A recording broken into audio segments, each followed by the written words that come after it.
Olá, amigos. Estamos iniciando o programa Esclarecimentos Oportunos. Lembramos sempre que esse programa é uma realização da Sociedade Espírita Francisco de Assis, casa sediada na cidade de São Paulo.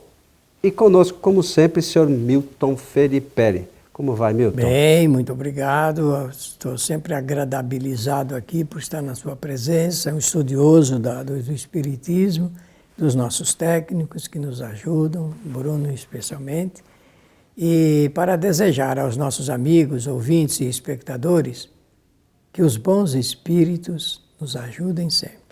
É isso que precisamos, mas lembrando sempre também que nós precisamos fazer a nossa parte. A nossa parte tem que ser feita, quer os espíritos ou não. Só que nós não somos assim. Precisamos ainda de uma assistência, porque quando nós falamos da assistência espiritual aqui, estamos mencionando que os espíritos se ligam conosco através do pensamento. Eles sugerem pensamentos de reflexão, de questionamento. Nós aqui não percebemos isso, mas eles fazem isso mesmo.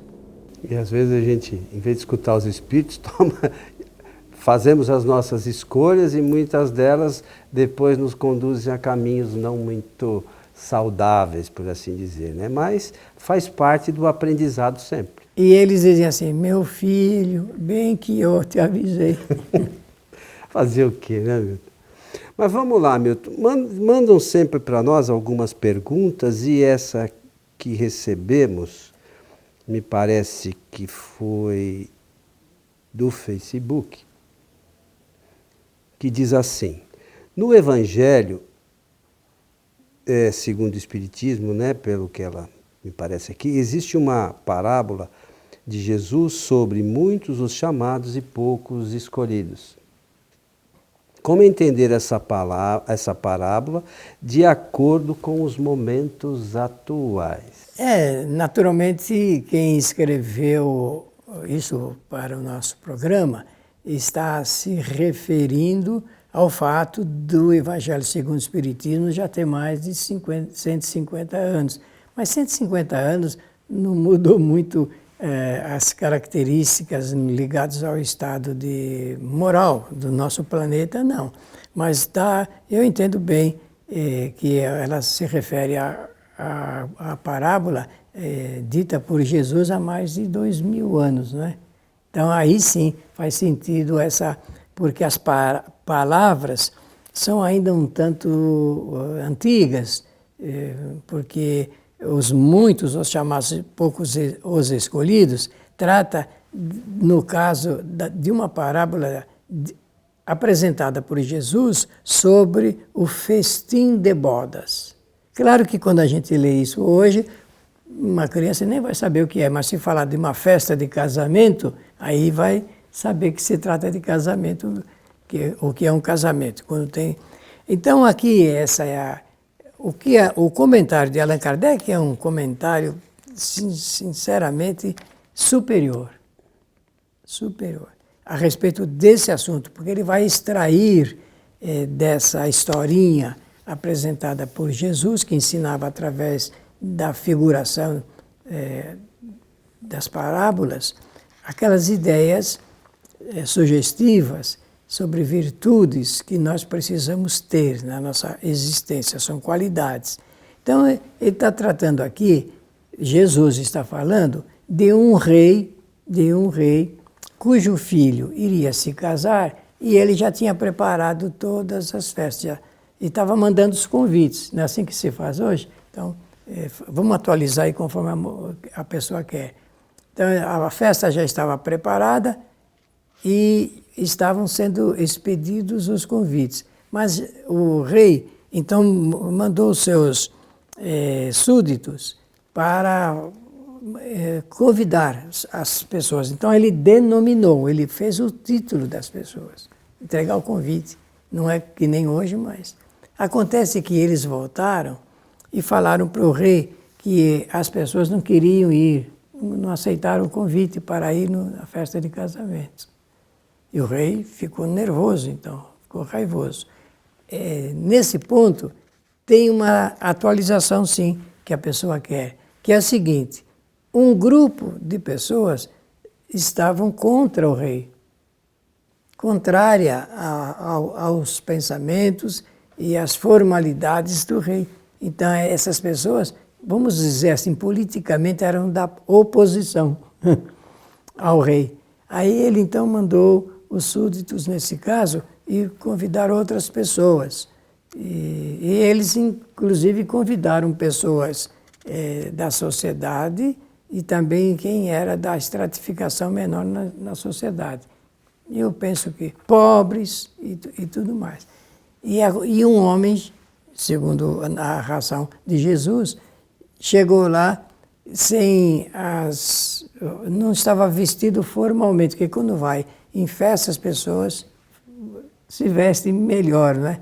E ele compareceu dessa forma, então eles não gostaram e expulsaram o rapaz de lá. É quando Jesus diz a respeito dos muitos que são chamados, convidados, e poucos, na verdade, são os escolhidos. E Kardec vai fazer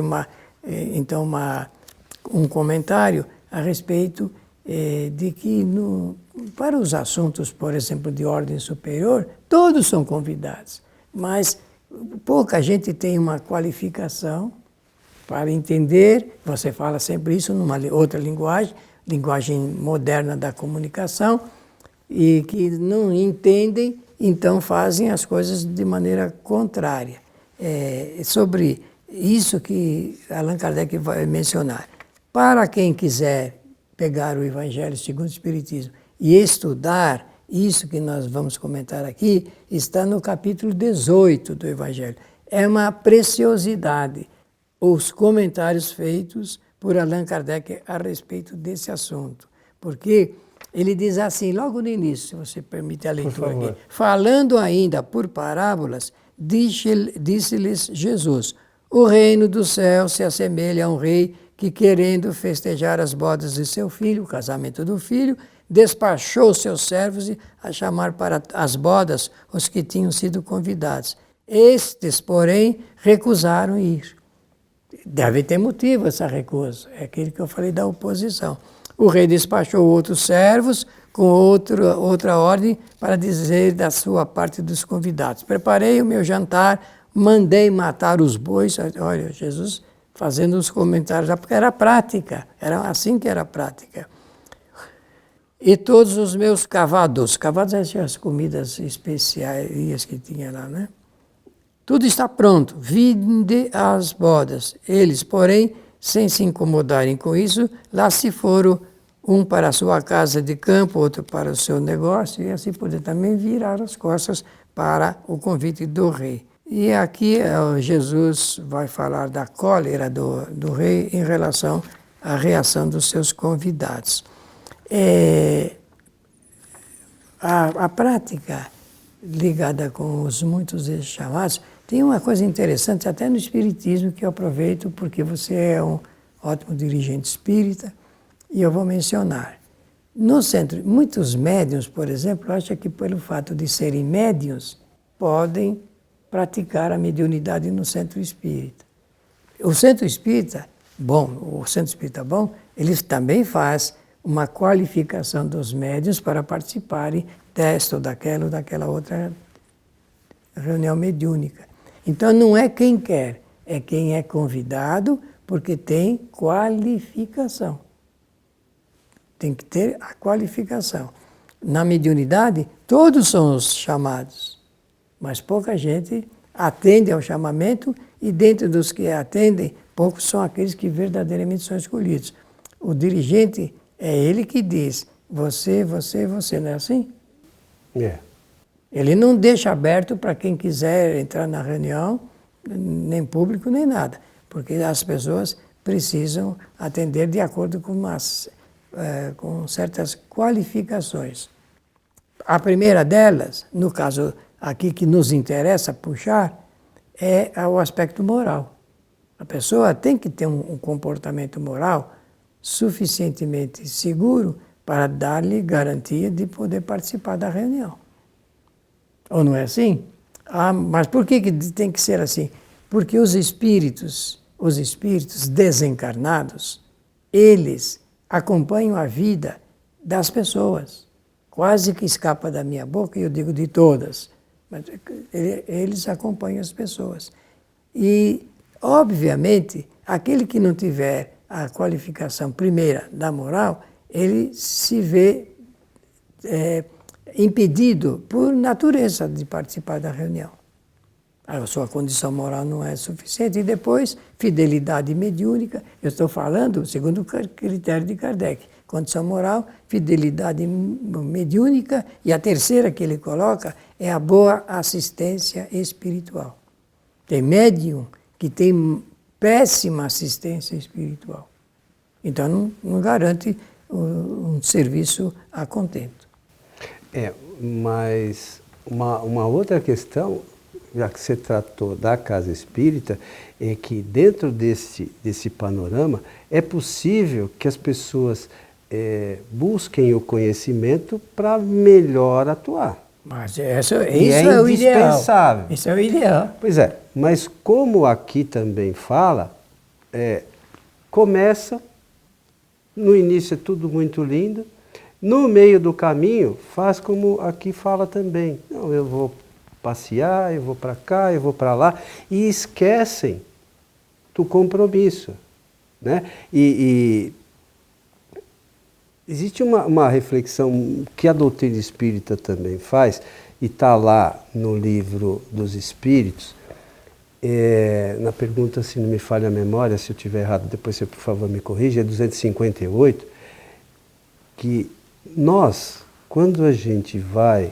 retornar para uma encarnação, nós escolhemos as coisas pelas quais a gente quer passar. Faz parte do livre-arbítrio do espírito, né? Então, essa escolha, muitas vezes, de participar de um trabalho desse, foi por nós feita. Isso é uma escolha voluntária. Voluntária, é livre-arbítrio. E aí, o espírito encarnado começa a atuar nessa área, aí não tem interesse, como aqui a coisa das bodas, a gente perde o interesse, né? Não busca o conhecimento, no primeiro deslize aí a gente arruma. Não, é culpa do dirigente, é culpa de não sei de quem, e abandona. Porque a doutrina espírita exige algumas coisas da gente, principalmente as questões relacionadas à moral. Exige uma conduta, e esse é um dos objetivos principais da doutrina espírita, é que a gente faça essa transformação moral, evolua moralmente. E a gente não se dá conta disso. A gente acha legal ir na casa espírita. Ai, como é legal, o pessoal lá é tão bacana e tal, e esquece dos objetivos. Tanto isso é verdadeiro que Allan Kardec vai escrever assim: se reconhece o verdadeiro espírita pela sua transformação moral.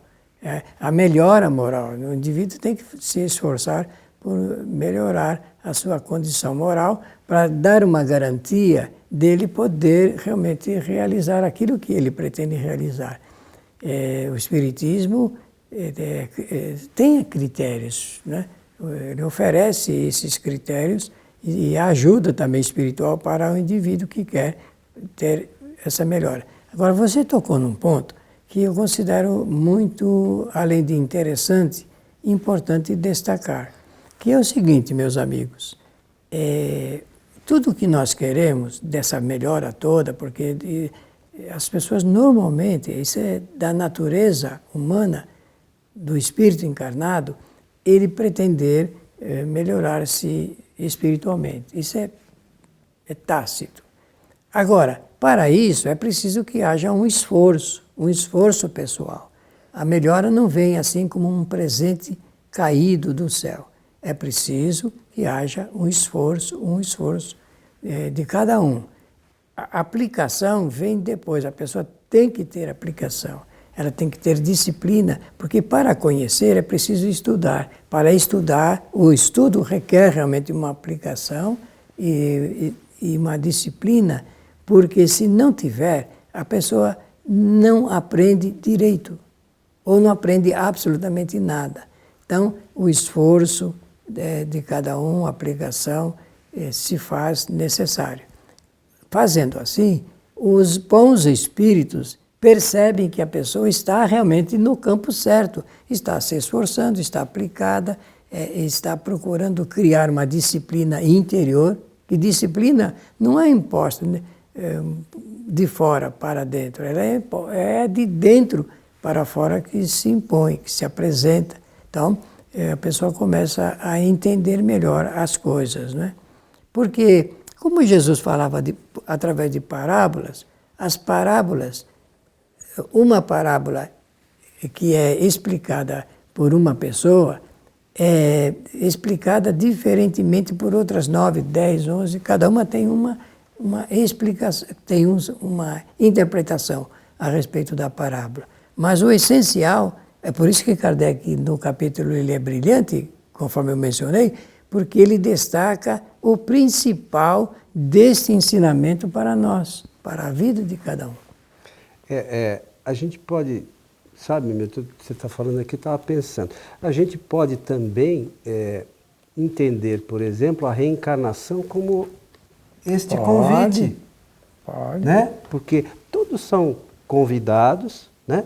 Estão aqui, fazem escolhas, né? Como a gente mencionou, o espírito faz uma escolha para estar aqui, né? Tem toda a oportunidade, né, para realizar aquilo que escolheu, chega aqui, se perde. Né? Então, outra coisa que a gente pode pensar aqui, a doutrina espírita é um outro convite. Né? A doutrina espírita, desde 1857, está à disposição de todos. É um conhecimento à disposição de todos. E esse conhecimento vai fazer com que os espíritos se melhorem. Porque se eu entender um pouquinho a doutrina espírita, não precisa ser muito, um pouquinho, eu vou entender que eu preciso melhorar, que eu preciso fazer o bem, porque existe uma série de coisas que a gente faz, sabe, Milton, que são muito simples. Mesmo as pessoas que têm um pouquinho menos de conhecimento sabem hoje o que é fazer o bem, o que está certo e o que não está certo. E a gente, muitas vezes, mesmo sabendo que está errado, a gente trilha aquele caminho. A doutrina espírita mostra para a gente que a gente tem que mudar.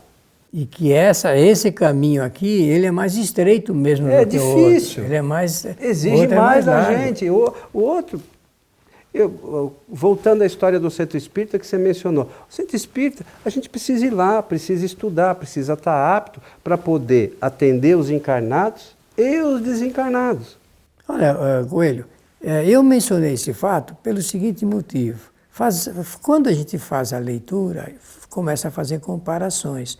Nas comparações, eu realmente comparo um trabalho na casa espírita com um verdadeiro festim, uma verdadeira festa. Olha ali, quem é que não gosta de festa? Né? Mas acontece que até chegar lá é preciso seguir esses critérios que estamos mencionando aqui, porque existem dificuldades postas no caminho, na trajetória, até chegar lá. Então, nós precisamos saber disso e estar dispostos, estar com muita vontade, vontade férrea até, de atingir esse objetivo. Porque se nós queremos melhorar, nós precisamos saber que isso tem um preço. O preço do esforço, da dedicação, da ação, da vontade, não perder tempo algum com outras coisas, porque o convite maior é para as coisas comuns da vida material aqui. Agora, o Espiritismo indica um outro caminho, o caminho da realidade espiritual. Então, você imagine que satisfação no retorno do espírito para o mundo espiritual, que ele tenha conseguido atingir o objetivo, a festa que vai ser no seu retorno para o mundo espiritual. Com certeza.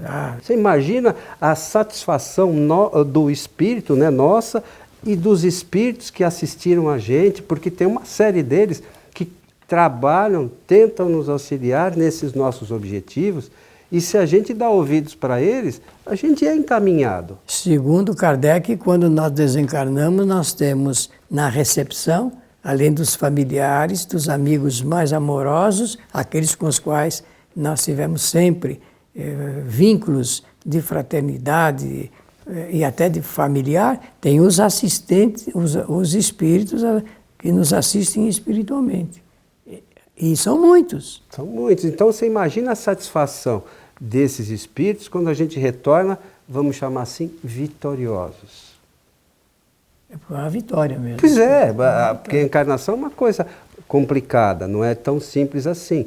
Mas Deus é bondade infinita. Se Ele é bondade infinita, não ia fazer uma coisa que a gente não conseguisse realizar.